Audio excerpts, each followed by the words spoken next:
नमस्कार, मैं हूं सुरेश चौहान और आप देख रहे हैं बिंदास बोल। बिंदास में आपको सबसे पहले नवरात्रि की कोटि कोटि शुभकामनाएं। हिंदुस्तान में और दुनिया में कहीं पर भी रहने वाले हिंदू धर्म को और सत्य को मानने वाले सब लोगों को ये नवरात्रि एक ऐसी शक्ति दे जो आने वाले दिनों में दैत्य का, दुष्टों का नाश करने में उपयोगी साबित हो। आज हमारे देश में बड़े पैमाने पर नवरात्र का त्यौहार मनाया जाता है, लेकिन क्या हम इसके सारे महत्व को जानते हैं या केवल एक पहलू धार्मिक या सेलिब्रेशन या त्योहार तक हम इसको सीमित रखते हैं? क्या हम गलती से किसी बाजारवाद के शिकार तो नहीं बन रहे? आखिर क्या है इन नवरात्रों का आध्यात्मिक, सामाजिक, मानसिक, सांस्कृतिक और आर्थिक महत्व के साथ वैज्ञानिक महत्व? आज के एपिसोड में हम पूरा 360 डिग्री क्या है नवरात्र यह आपको दिखाएंगे। पहले विस्तार से मुद्दे को देखते हैं।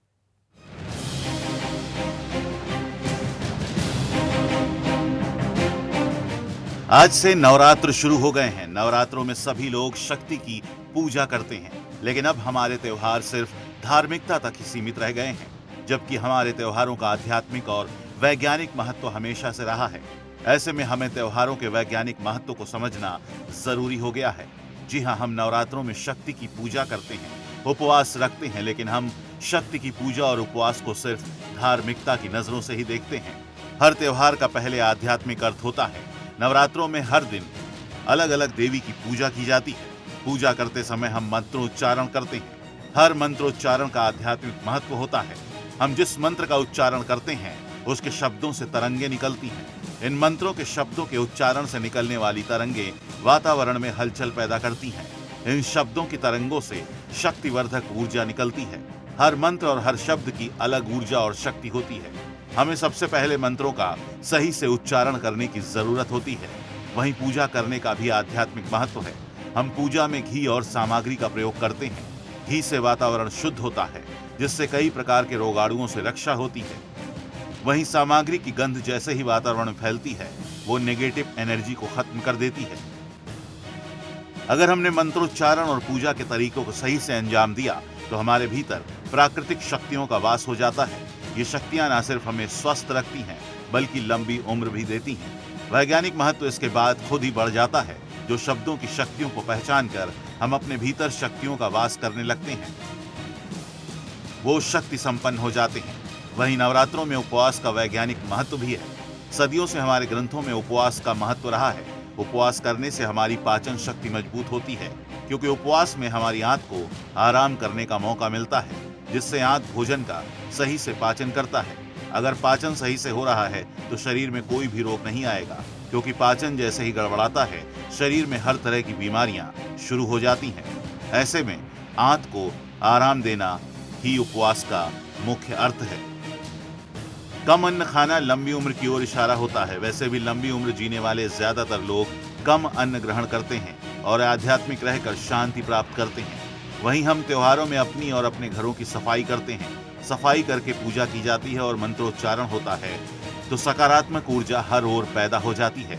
वहीं हमारे त्योहारों का सामाजिक महत्व रहा है। त्योहारों पर पूरा परिवार और समाज एक साथ पूजा करता है, जिससे पूरा परिवार साथ आता है और पारिवारिक रिश्ते मजबूत होते हैं। ऐसे में हमें आज अपनी युवा पीढ़ी को अपने त्योहारों के महत्व के बारे में बताना जरूरी है। हमारे त्योहार न सिर्फ धार्मिक हैं, बल्कि आध्यात्मिक, वैज्ञानिक, सामाजिक, मानसिक, आर्थिक और सांस्कृतिक भी हैं। अगर हमारी युवा पीढ़ी को यह एहसास हो जाएगा तो हमारी संस्कृति खुद ही हमारी युवाओं को अपनी ओर आकर्षित कर देगी।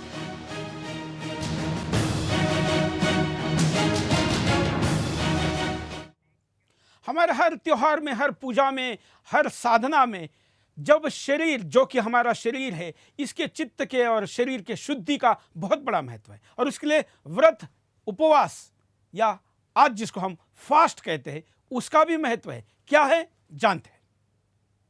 वैज्ञानिक तो इसका ऐसा है कि बरसात के बाद नवरात्रे आते हैं और इसमें बरसात में बीमारियां बहुत फैलती हैं। नवरात्र में जो फास्टिंग का है, तो व्रत का महत्व है, वो ये है कि जो ज़्यादातर बीमारियां पेट से होती हैं, तो वो एक पेट की ट्यूनिंग होती है इससे। तो ये इसका महत्व है, वैज्ञानिक महत्व है फास्टिंग का।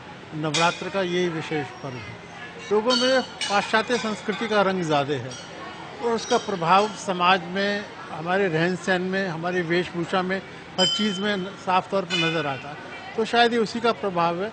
वैसे तो हिंदू धर्म इतना विस्तृत है और इसमें इतनी जानकारी है, इतना साहित्य से भरा पड़ा है, तो इसमें तो कोई कमी है नहीं। पहले हमारे हिंदू परंपराएं में बहुत सारे त्योहारों का महत्व होता था और हम उसके रूप को अच्छी तरह से जान करके उसके विषय में देवी देवताओं इत्यादि को पूजा अर्चना इत्यादि हम करते थे। लेकिन आजकल महत्व इसलिए कुछ लोग कम करते जा रहे हैं क्योंकि इसमें नास्तिक लोगों का ज़्यादा वो है और हमारे परंपराओं को लोग धूमिल करना चाहते हैं। इसीलिए हमारा ये आध्यात्मिक महत्व कभी ख़त्म नहीं हुआ, ना कभी ख़त्म होगा, ये दिन प्रतिदिन बढ़ता ही जाएगा। आज इसलिए क्योंकि वो नास्तिक होते जा रहे हैं, इसलिए उनका देवी देवताओं के प्रति में लगाव कम जाता जा रहा है। ये लोग अपने में ही ज़्यादा ध्यान दे रहे हैं, कभी किसी देवी देवताओं की तरफ नहीं।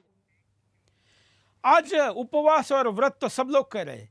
कई लोग नवरात्र में, मैं जानता हूं कि बड़े पैमाने पर आध्यात्मिक पूजा पाठ भी करते हैं, लेकिन क्या इसका वैज्ञानिक महत्व जानते हैं? क्या इसका आध्यात्मिक ऊंचाई और उसके स्तर को समझते हैं? हमारे साथ बाबा बालकनाथ सिद्धपीठ नोएडा के महंत धीरज महाराज जी। महाराज जी, आपका स्वागत है बिंदास बोल में। आज त्योहार तो बहुत लोग मना रहे हैं, लेकिन क्या यह शक्ति के साधना का वास्तविक क्या महत्व है, ये समझे बगैर कुछ प्राप्त करने के लिए भर उपवास रखने तक ये सीमित नहीं रह गया है? नहीं, ऐसा नहीं है। दरअसल पहले हमें इस शब्द का अर्थ समझना होगा। नवरात्र, ये संस्कृत का शब्द है, नो रात है। और दूसरी बात यह है कि 9 देवियाँ जिनको माना गया है, 9 देवियों की प्रतिदिन पूजा होती है और 10 महाविद्या का इस समय पूरी तरह से। चलिए, ऑडियो में थोड़ा प्रॉब्लम है, मैं आपके पास दोबारा आता हूं। हमारे साथ कई कॉलर जुड़े हैं, उनके पास भी चलते हैं। साथ साथ में हम आपको रोज एक देवी का क्या महत्व, एक रूप का क्या महत्व दिखाते हैं। पहले एक रूप की तरफ चलते, उसके बाद कॉलर के पास चलेंगे, फिर धीरज महाराज जी के पास चलेंगे। आपके सामने एक ही नवरात्रि के 9 दिनों में माँ दुर्गा के 9 रूपों की पूजा की जाती है और हर दिन माँ दुर्गा के एक अलग रूप की पूजा का नियम है। नवरात्रि के पहले 3 दिन माँ पार्वती, अगले 3 दिन माँ लक्ष्मी व नवरात्रि के अंतिम 3 दिन माता सरस्वती के लिए समर्पित हैं। जबकि प्रत्येक दिन माता दुर्गा के किसी एक अलग रूप की उपासना होती है। नवरात्र के पहले दिन माँ के जिस रूप की उपासना की जाती है उसे शैलपुत्री के नाम से जाना जाता है। पर्वतराज हिमालय की घर पुत्री के रूप में जन्म लेने के कारण माँ दुर्गा के इस रूप का नाम शैलपुत्री पड़ा। जय शैलपुत्री माता, जय शैलपुत्री माता, रूप अलौकिक पावन, रूप अलौकिक पावन, शुभ फल के दाता, जय शैलपुत्री माता। शास्त्रों के अनुसार माता शैलपुत्री का स्वरूप अति दिव्य है। माँ के दाहिने हाथ में भगवान शिव द्वारा दिया गया त्रिशूल है, जबकि माँ के बाएं हाथ में भगवान विष्णु द्वारा प्रदत्त कमल का फूल सुशोभित है। माँ शैलपुत्री कमल दल मैया के साजे, मैया के साजे, शीश मुकुट शोभामयी, शीश मुकुट शोभामयी, मैया के राजे।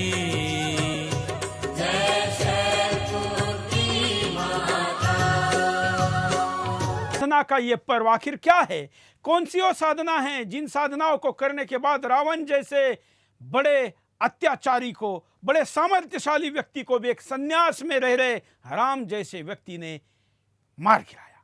क्या वो साधना है? क्या वो शक्ति है? क्या ऐसा कारण है कि हिंदुस्तान के प्रधानमंत्री भी 9 दिनों तक केवल पानी पर इस व्रत को करते हैं, वो भी इससे कुछ प्राप्त करते हैं?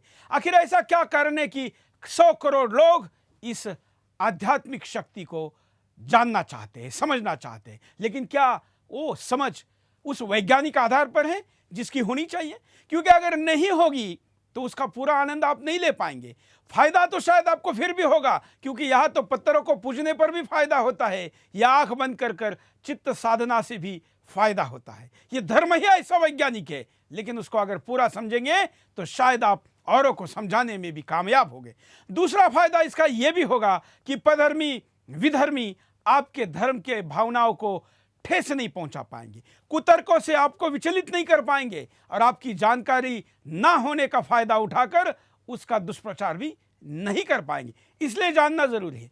धीरज महाराज जी के पास चलते। महाराज जी, मैं ये कह रहा था कि जैसे 10 महाविद्या का 10 महाविद्या जो हैं उसमें ये बहुत अच्छा मौका होता है उसमें साधना का, और यही समय है उसमें। तो इस महाविद्या में ये क्योंकि शिव जी द्वारा प्रदान की गई हैं, और विशेषता ये महाकाली के स्वरूप की पूजा होती है, तो इसमें तामसिक भी है और सात्विक भी है, दोनों पूजाएं होती हैं। लेकिन इस समय का देवता मानव दानव ये सभी इंतज़ार करते हैं, और साधक तो इसका बहुत बेसब्री से इंतज़ार करते हैं, ताकि इन दिनों में साधना जो है बहुत फलीभूत होती है।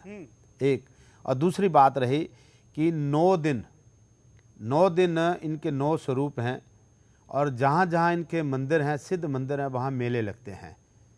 और जैसे गुजरात हो गया, गुजरात में डांडिया और उसके बाद गरबा, ये लोगों का ये इसका सांस्कृतिक स्वरूप मैं है। बता रहा हूँ। नहीं ये मैं बता रहा हूँ हाँ। आपको, इसका धार्मिक स्वरूप भी है, धार्मिक सम्मेलन है ये, संस्कृत के साथ धार्मिक सम्मेलन भी है। हम इसको धार्मिक गेट टुगेदर भी बोल सकते हैं। आप लोगों को इन दिनों में एक दूसरे से मिलने का, एक दूसरे के साथ इकट्ठे होके ये पर्व मनाने का ये दिन होता है। ये 9 दिन है उसके। बिल्कुल, इसका सामाजिक भी महत्व है, इसका बिल्कुल मनोवैज्ञानिक भी महत्व है, इसका मानसिक भी महत्व है, और इसका आर्थिक भी महत्व है। लेकिन क्या हम इसके आर्थिक महत्व को पूरा ले पा रहे हैं, या कहीं हमारे इस आर्थिक महत्व को चाइना और तमाम वो विदेशी कंपनियां तो नहीं बुना रही है, जो इस त्योहारों के भावनाओं को आपके मन में जो उपलब्ध या इस निमित्त जो उपजी है उस श्रद्धा को इनकैश कर ले। कॉलर हमारे साथ जुड़े हैं, उनके पास चलते हैं। जय हिंद, बोलिए। नवरात्रों का वैज्ञानिक और आध्यात्मिक पक्ष है। हम व्रत रखते हैं, हमारा स्वास्थ्य रहता है। सभी देवी माताओं की तरह हमारी गौ माता का वैज्ञानिक पक्ष है। हम जो नवरात्रों में हवन करते हैं गाय के गोबर से, उससे वातावरण पवित्र होता है तथा सब जगह अच्छा होता है।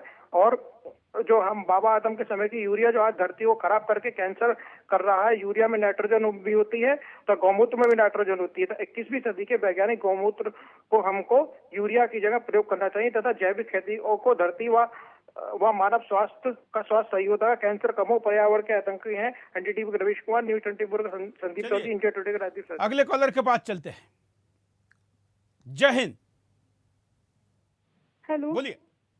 हाँ सूरज जी, मैं ये कह रही हूँ कि आपने जो मुद्दा उठाया बहुत अच्छा है, क्योंकि अब हमारा जो हर त्योहार है वो सिर्फ दिखावा हो गया है। फिजूल खर्ची हम पहले से ज्यादा करते। वो मेरे दादाजी कहते थे कि हम इतना खर्च नहीं करते थे किसी भी त्योहार पर जितना तुम लोग करते हो। तो और दूसरी बात ये कि अगर हमने आध्यात्मिक महत्व समझा होता, तो जिस तरह से हम देवियों की पूजा करते हैं, इतना कुछ करते हैं उसके लिए, वैसे ही महिलाओं को भी शक्ति और सम्मान देते हैं। जो बहुत अच्छा मुद्दा आपने उठाया है। क्या इन 9 दिनों में देवियों की पूजा कर कर, व्रत रखकर, उपवास रखकर, तमाम चीजों का पालन करने वाले लोग अपने जीवन में महिलाओं की इज्जत करते हैं? क्या वो कोख में बेटियों को ना मारने की कसम इन दिनों में लेकर उसको पूरा जीवन पालते हैं? क्या हम अबला की इज्जत का सम्मान करते हैं? क्या कहीं पर महिला पर हो रहे अत्याचार के लिए अपना सीना तान कर, बीच में पड़कर, खुलकर उसका बचाव करने के लिए आगे आते हैं? अगर ऐसा नहीं करते तो इन 9 दिनों में आप उपवास तो क्या, पानी के बगैर तो क्या, हवा के बगैर भी अगर जीवित रह के दिखाएंगे तो भी देवी मां आपको कभी पावन नहीं होगी। यह प्रकृति के साथ साथ इस नारी शक्ति के साथ जोड़ने का भी महत्वपूर्ण त्योहार है। महाराज जी, आपने जिक्र किया चाइना का, बहुत अच्छी बात, क्योंकि देखिए अभी हम लोग बहुत साधन युक्त हो गए, पहले ऐसा नहीं था। हकीकत में नवरात्रों का जब भी ये महत्व रहा है, जब ऋतु परिवर्तन होता है तब नवरात्र उसके बाद आते हैं। साल में 4 बार नवरात्र आते हैं, 4 ऋतु होती हैं, चारों ऋतु जब बदलेंगी तो नवरात्र आते हैं। 2 नवरात्रे जो हैं वो सार्वजनिक रहते हैं, 2 नवरात्रे जो हैं गुप्त रहते हैं। और सबसे बड़ी बात है, मैं आपको बता रहा हूँ कि ये वाले जो नवरात्रे अभी लगे हैं ये चौमासे के बाद होते हैं, क्योंकि पहले बारिश होती थी, साधन होते नहीं थे, सारी तरफ जो है अपना पूरा बंद हो जाता था, तो सारे धार्मिक और दूसरे जितने आयोजन थे सब बंद हो जाते थे। आपने देखा कि रामायण में भी जब चौमासा लगा था तो लड़ाई नहीं लड़ी उन्होंने, उसके बाद गए लड़ाई लड़ने के लिए। ये वहाँ से भी जुड़ा हुआ है कि रावण से जब राम की लड़ाई हुई थी तो ये नवरात्रों के जो 10वां दिन था उसी दिन उन्होंने विजय प्राप्त करी थी, इसलिए वो विजयदशमी जो आज हमारे यहाँ नेशनल हॉलीडे है। तो ये पहले क्या था कि दीपक जलते थे, रोज हवन होते थे और उसके बाद मंत्र होते थे, तो उसमें पूरे संसार में ऊर्जा एक रहती थी, लोग भूखे रहते थे। इन दिनों में कोई कुछ भी कर रहा, जैसे ब्राह्मण हैं वो अपने उसकी सरस्वती की पूजा करेंगे, जो क्षत्रिय हैं वो अपने शस्त्रों की पूजा करेंगे, क्योंकि 4 महीने का जो सारे काम बंद होते थे वो इन नवरात्रों में ही खुलते थे। ये इसका बहुत बड़ा महत्व है। बिल्कुल। और साथ साथ में इन दिनों में 9 दिन का उपवास करने से शरीर की शुद्धि होती है, आपकी पाचन प्रक्रिया ठीक होती है, आपकी पाचन प्रक्रिया ठीक होने के कारण आपके वायु की दिशा सही होती है, जो शरीर में होना दिक्कत है। उसमें भी क्या दिक्कत है कि इन दिनों में जो वायु होती है, क्योंकि बरसात के बाद कहीं कोई जीव मर गया है, कहीं कुछ सड़ गया है, तो जितना वातावरण दूषित होता है और उसके बाद जो हम खाना खाते हैं उस खाने को डाइजेशन हमारा जो है उसको एक्सेप्ट करता नहीं है, तो कम खाना जो है ताकि डाइजेशन पूरा रहे और शरीर का जितना हमारा आंतरिक सिस्टम है वो ठीक से काम करे, इसलिए। और सबसे बड़ी बात है, बहुत से लोग सात्विक हैं, बहुत से लोग तामसिक हैं, और कुछ तामसिक भी माँ को मानते हैं, तो वो भी अपना मांस, मदिरा, अंडा ये सब चीज़ छोड़ देते हैं। तो कम से कम ये 9 दिन तो उनके शरीर की शुद्धि हुई। बिल्कुल, ये आपकी पाचन प्रक्रिया ठीक हो गई। पाचन प्रक्रिया ठीक हो गई, बिल्कुल। और वो कम खाने से जो आप आध्यात्मिक साधना करते हैं, ध्यान लगाते हैं, चित्त एक करना चाहते हैं, वो भी हो जाता है, मेडिटेशन हो सकती है इससे। लेकिन आज अगर आप, महाराज जी शायद आप नहीं जानते, आज अगर आप हल्दीराम या तमाम ऐसे ब्रांड है उनमें अगर जाएंगे तो नवरात्रों की थाली खाने के बाद लगता है कि 9 दिन और कुछ खाने की जरूरत ही नहीं है। नहीं, ये तो हमारे आपके सबके बनाए चोचले हैं ना। कोई भी आदमी ये बाजारवाद है, बाजारवादी है। और मैं आप बता रहा हूँ ना, पहले जो दीपक होते थे, अपना तेल का दीपक है, उससे बहुत सी चीज़ें, मतलब जो वहाँ आपका जो आप बैठे हैं जहाँ हैं उसका इन्वायरमेंट जो है उसको शुद्ध करने के लिए दीपक जलाया जाता था। अब तो चाइना से आ रही हैं लाइटें, एक से एक बढ़िया लाइट जल रही है, उसका कोई महत्व नहीं है ना। पहले जो चीज़ें थी, दीपक बनेगा, 10 लोगों को रोजी रोटी मिलेगी, उसके बाद सब कुछ होगा, अब इन बातों का कोई महत्व नहीं है, उसका साइंटिफिक रीजन था। बिल्कुल। इसका आर्थिक महत्व को भी हम खोते जाए हैं, क्योंकि इसका इस आर्थिक महत्व में दोनों महत्व हमने खराब कर लिए।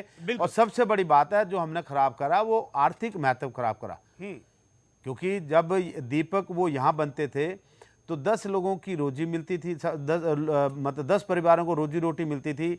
और सबसे बड़ी बात, उस इन्वायरमेंट में उसका बहुत अच्छा वो होता था। अब सब जो चाइना का चल रहा खेल, सब उससे लाइट आ रही हैं, ये आ रहा, दीपक आ रहे हैं, सिर्फ हम उसको रोशनी तक लेके चले गए, उसका साइंटिफिक रीजन नहीं देखा, उसने हम उसके आर्थिक महत्व नहीं हमने जाना। चाइना की जो लाइट आती है, उस लाइट में जिस प्रकार के रंग का इस्तेमाल होता है, वो गर्म होने के बाद जब हवा में घुलता है तो उसके बाद श्वसन प्रक्रिया के इतने गहरे बीमारियां आती है, गंभीर बीमारियां आती है कि जिसके कारण दुनिया के 50 से ज़्यादा देशों में चाइना के लाइट और रंगों पे बैन है। लेकिन हम केवल दीपक का विकल्प के रूप में अगर चाइना के लाइट को समझते हैं तो ना हम आध्यात्मिक और वैज्ञानिक दृष्टिकोण से कुछ प्राप्त करें, बल्कि आर्थिक दृष्टिकोण के साथ हम राष्ट्रीय सुरक्षा का दृष्टिकोण भी नजरअंदाज करें। दूसरा रूप देखते हैं देवी मां का।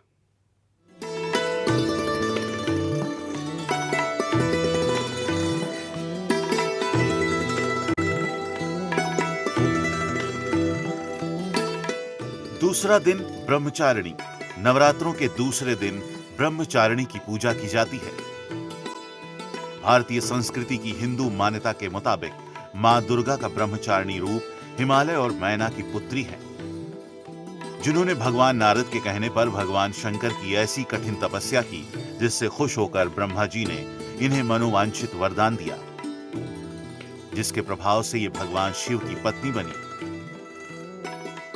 मेरी माँ अम्बे है मेरी माँ, दुर्गा है मेरी माँ, अम्बे है मेरी माँ, दुर्गा है मेरी। संस्कृत भाषा में ब्रह्म का अर्थ होता है तपस्या, यानी तप का आचरण करने वाली माता भगवती के रूप को ही माता ब्रह्मचारिणी के नाम से जाना जाता है और नवरात्रि के दूसरे दिन मां दुर्गा के इस रूप की उपासना की जाती है।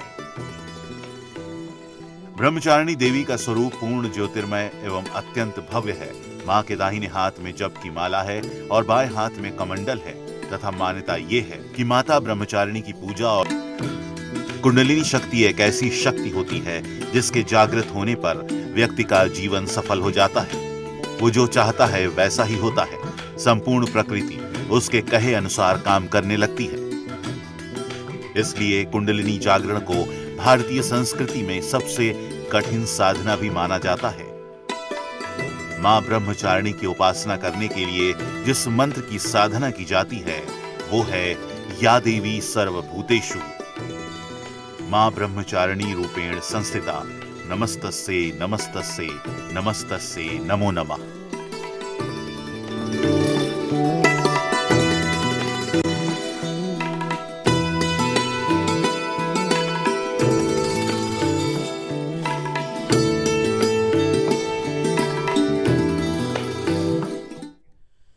ब्रह्मचारिणी के साथ ही इसके ब्रह्मचारी महत्व को अगर हम जानें तो आज अमेरिका के तमाम ऐसे एनजीओ है जो युवाओं में शादी के पहले तक ब्रह्मचर्य रखने का क्या महत्व है इसका प्रचार करें।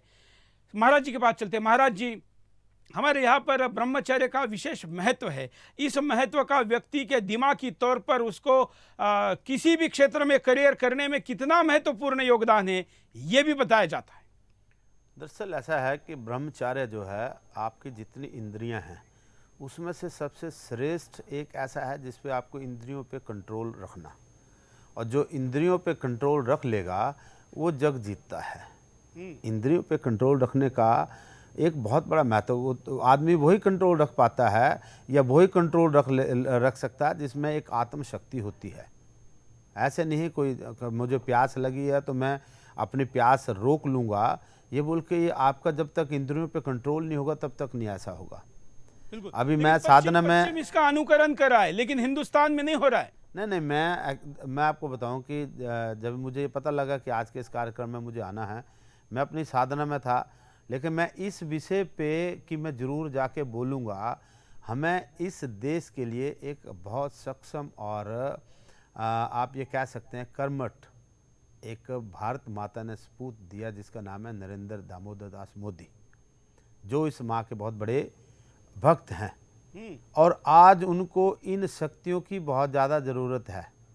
बिल्कुल, क्योंकि हमारे देश में जो छुपे जयचंद हैं उनसे लोहा लेने के लिए या उनको पराजित करने के लिए मैं आप और सबको मिलकर ये दुआ करनी होगी, मिलकर उनके लिए हमें ये प्रार्थना करनी होगी माँ के 9 स्वरूपों से, माँ दुर्गा से। महाराज जी, बहुत से लोग कहते हैं कि हम तो काम करने वाले लोग हैं, हम कहाँ से उपवास कर पाएंगे, लेकिन नरेंद्र मोदी तो अमेरिका भी जाते हैं, चुनाव में प्रचार में भी जाते हैं, तमाम कामकाज उनका रोज का मर्रा का एज इट इज चलता है और फिर भी 9 दिन केवल पानी पे उपवास करते हैं। बहुत से लोगों में तो यही तो मैं बता रहा हूँ ना, अगर बहुत से लोग ये छोड़ दें, आज अगर किसी मुसलमान के साथ कुछ होता, मुसलमान कोई नहीं बोलता, देश के जयचंद बोलते हैं, उनको तकलीफ होती है। अगर पानी रोकना होता तो इंडिया का कोई मुख्यमंत्री बोलता पानी नहीं रोकना चाहिए, चाहे वो पाकिस्तान वाले यहाँ के जो आपसे जंग शुरू करते हैं। और आज के जो पॉलिटिकल हैं नेत्रियाँ वो कहती हम देवी हैं, आप ये तो पत्थरों को क्यों मान रहे हो। आज देश कहाँ जा रहा है, मैं सिर्फ इस मुद्दे पे बात करने के लिए आया हूँ। आप देखिए, आज अगर नमाज पढ़ी जाती है या ईद मनाई जाती है, पूरे रोड बंद कर दिए जाते हैं। आप नवरात्रों में पूजा करनी होगी, आपको 100 तरह से परमिशनें लेनी पड़ती हैं। ऐसा क्यों? मैं उस मुद्दे पर भी आऊंगा कि बंगाल में कई जगह पर दुर्गा पूजा के लिए तथाकथित शांति प्रिय समुदाय ने विरोध किया है। रुकते एक छोटे से ब्रेक के लिए, ब्रेक के बाद फिर आएंगे बिंदास।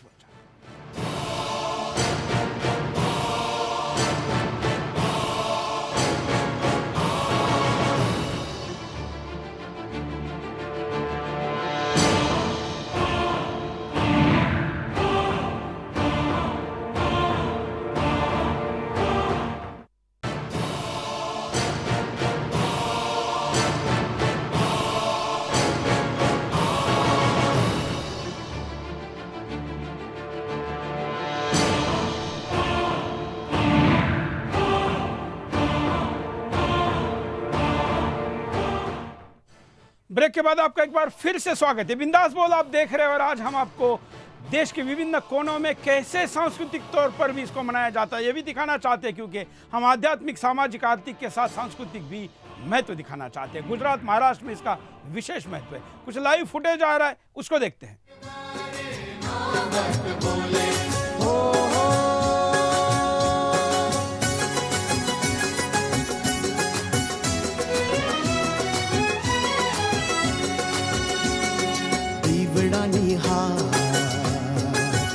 सजा सोळे शणगार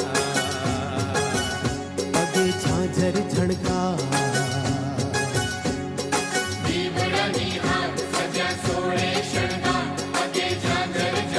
हे रमो रमो मारंगनी छोड़े, हे रमो रमो मारंगनी छोड़े, देवी ने दरबारे नौबत बोले।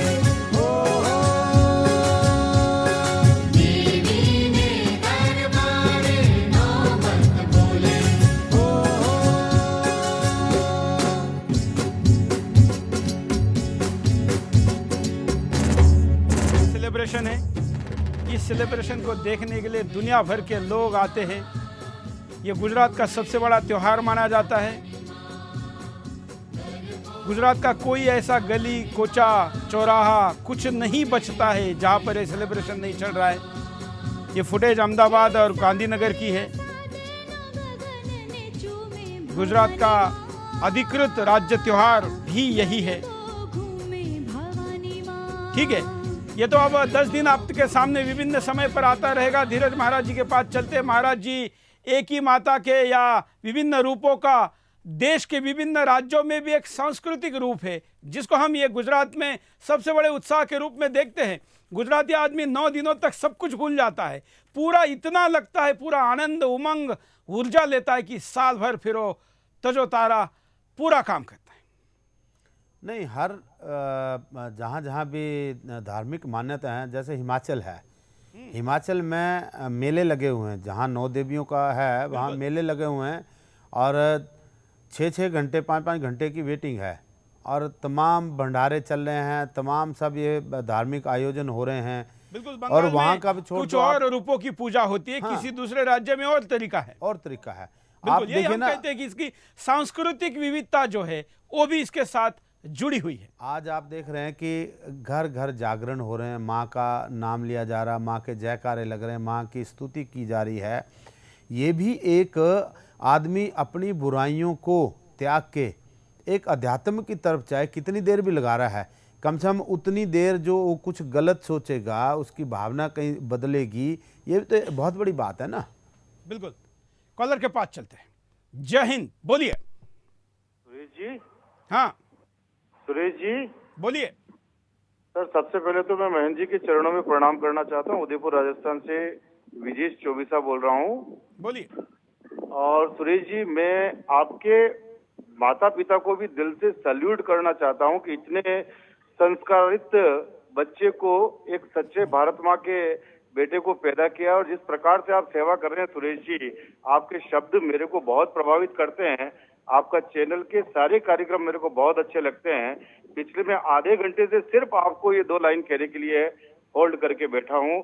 मैं मातेश्वरी से प्रार्थना करता हूँ कि आप जो प्रयास कर रहे हैं उसमें हम लोग भी बिल्कुल सम्मिलित होकर के इसमें हम कार्य करेंगे। भारत माता की जय। और Suresh ji, really great salute to your parent.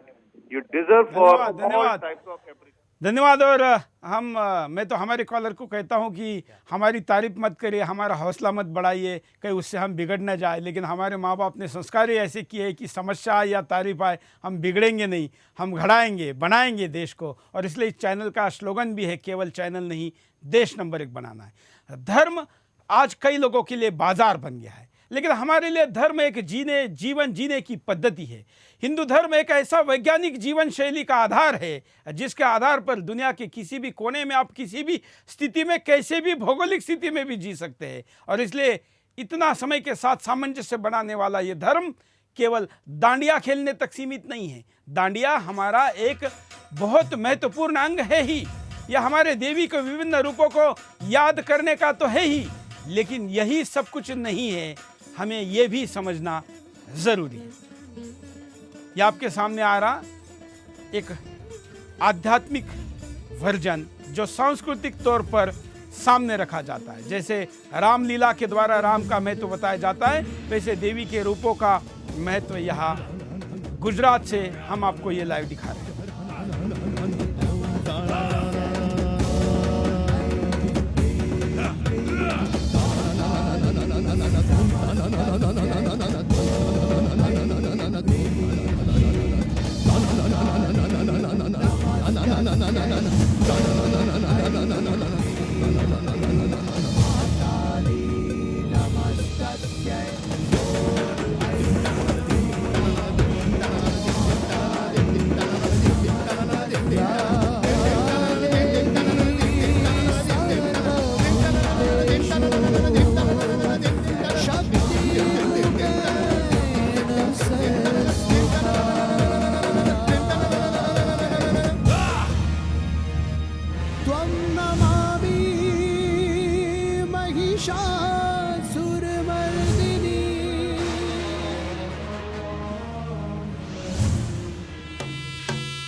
के लिए आपको ये लाइव टेलीकास्ट दिखा रहे थे।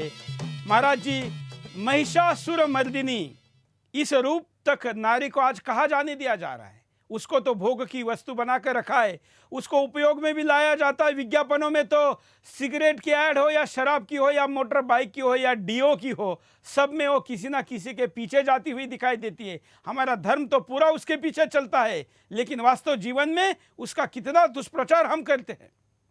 मैंने जो पहले कहा उसका आपने जवाब नहीं दिया।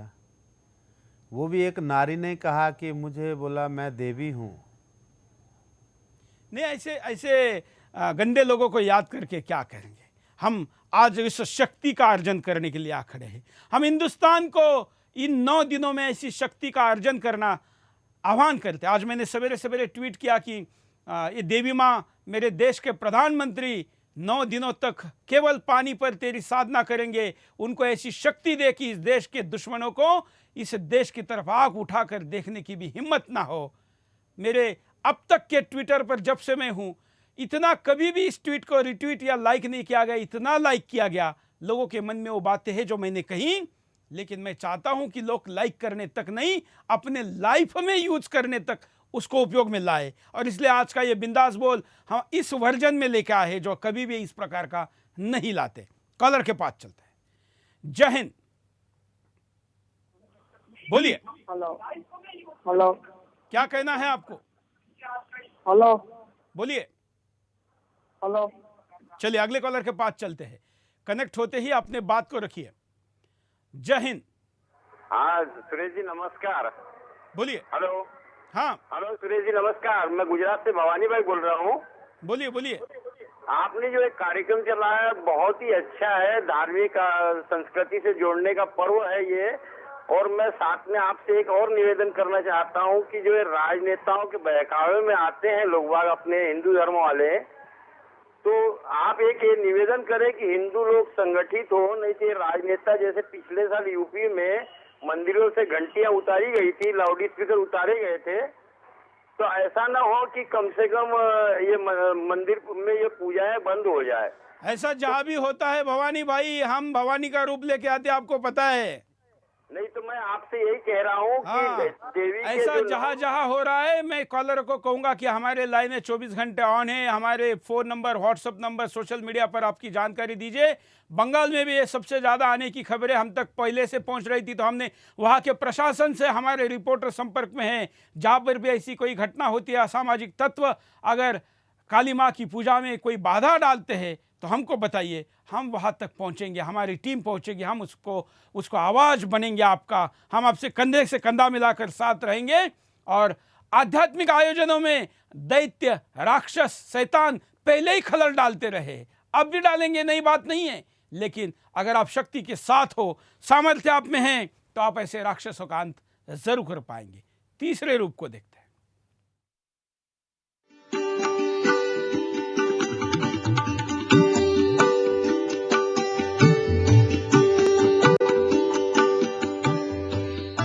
तीसरा दिन चंद्रघंटा। जब महिषासुर के साथ माता दुर्गा का युद्ध हो रहा था, तब माता ने घंटे की टंकार से असुरों का नाश कर दिया। इसलिए नवरात्रि के तीसरे दिन माता के इस चंद्रघंटा रूप का पूजन किया जाता है। भारतीय धार्मिक मान्यता अनुसार इनके पूजन से साधक के मणिपुर चक्र के जागृत होने वाली सिद्धियां स्वतः प्राप्त होती हैं और सांसारिक कष्टों से मुक्ति मिलती है। नवरात्र के तीसरे दिन मां दुर्गा की जिस तीसरी शक्ति की पूजा अर्चना की जाती है, उन दिव्य रूपधारी माता चंद्रघंटा की 10 भुजाएं हैं। मां के इन 10 हाथों में ढाल, तलवार, खड्ग, त्रिशूल, धनुष, चक्र, पाश, गदा और बाणों से भरा तरकश है। मां चंद्रघंटा का मुखमंडल शांत, सात्विक, सौम्य किंतु सूर्य के समान तेज वाला है। इनके मस्तक पर घंटे के आकार का आधा चंद्रमा भी सुशोभित है। मां चंद्रघंटा नाद की देवी है, इसलिए इनकी कृपा से साधक स्वर विज्ञान यानी गायन में प्रवीण होता है। और मां चंद्रघंटा की जिस पर कृपा होती है, उसका स्वर इतना मधुर होता है कि उसकी आवाज सुनकर हर कोई उसकी तरफ आकर्षित हो जाता है। मान्यता यह भी है कि प्रेत बाधा जैसी समस्याओं से भी मां चंद्रघंटा साधक की रक्षा करती हैं। योग साधना की सफलता के लिए भी मां चंद्रघंटा की उपासना बेहद असरदार होती है। मां चंद्रघंटा की उपासना करने के लिए जिस मंत्र की साधना की जाती है, वो है पिंडज प्रवारूढ़ा चंडकोपास्त्र कैर्युता प्रसाद तनुते बह चंद घंटेति विश्रुता।